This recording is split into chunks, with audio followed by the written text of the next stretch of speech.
the RE, the underground, the races, and all of those uni balls. I saw Ju at her very best and at her very, very worst. I'm not going to say any more. During uni years, we went on our first ski holiday together, Smiggins Hole.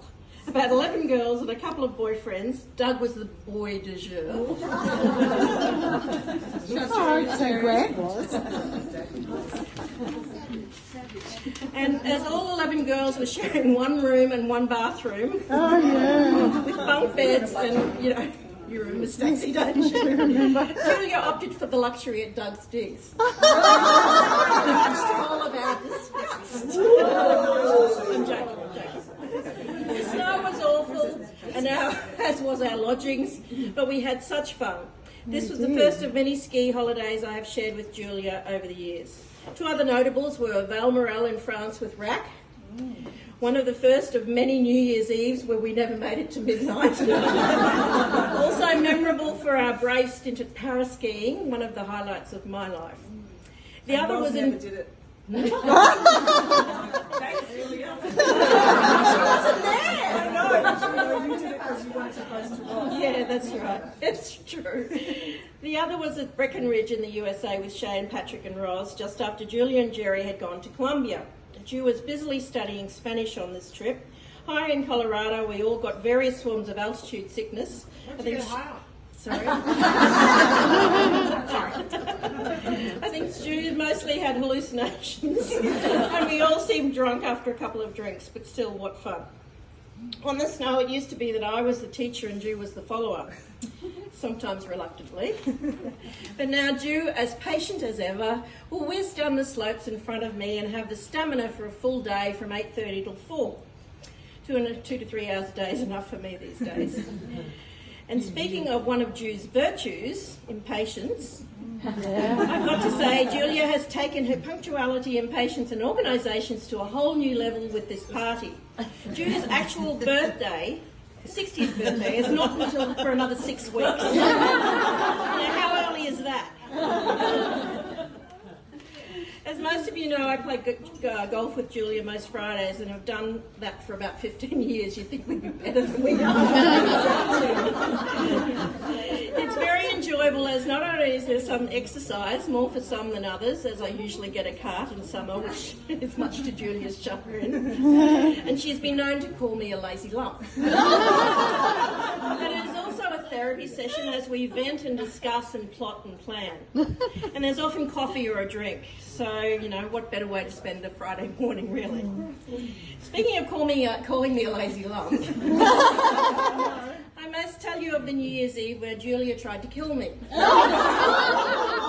that's right. This good, kind-hearted, loyal, lovely friend tried to end my days.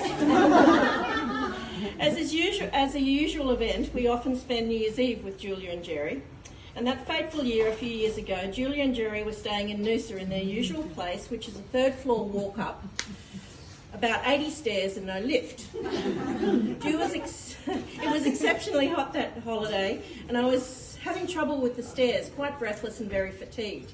In usual Julia fashion, she told me not to be so lazy and that I should do more exercise. A couple of days later, I was diagnosed with a DVT and a pulmonary embolism. My good friend had pushed me to the brink of death, but I still love her. Some of you may also know that I'm Claudia's godmother, a role I had to fight for tooth and nail. But that's another story for another day. Suffice to say, I'm honoured to have this role, and a shout out to Claude, wherever she is. Which over there, Claude. Julia will always tell it like it is. Some may call her blunt. I do. Some may call her unforgiving. I do. Some may call her inflexible. I do. Yep, I do. And some may call her change resistant. What do you reckon? But this girl has a heart of gold, and she's also warm, caring, inclusive, loyal and generous, and truly one of my best friends. I'm proud and grateful that you are so prominent in my life, Ju, and as the song says, we'll love you till death you'll see, darling Julia Jig. Happy 60th birthday, my dearest friend.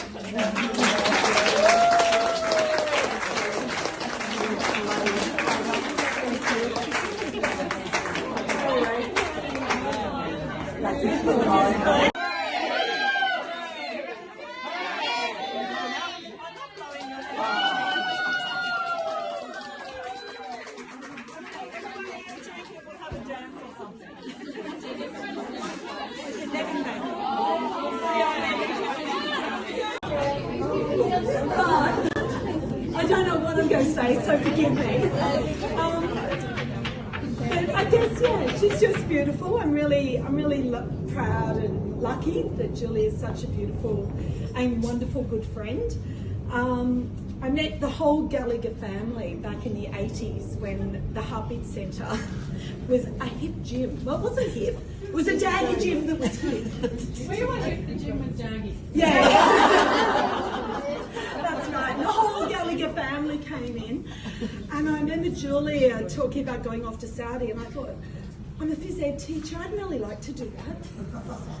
And so Julia went off, and then I did all the paperwork, and I'm going, and then the Gulf War happened, and she got all fun with the gas mask, and a light flashed before her eyes.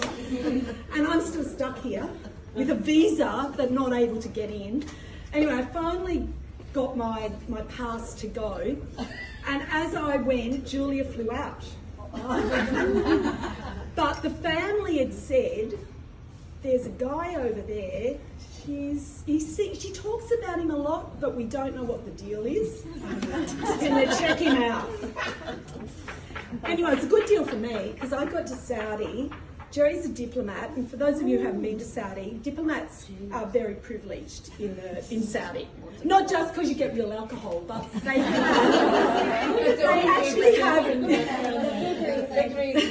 Well, back in those days, women could drive now. Back then, there was no driving for women, but you couldn't even be in a car with a bloke unless you were married to him, unless they had a diplomatic plate. So Julia flew out, told Jerry he had to look after me.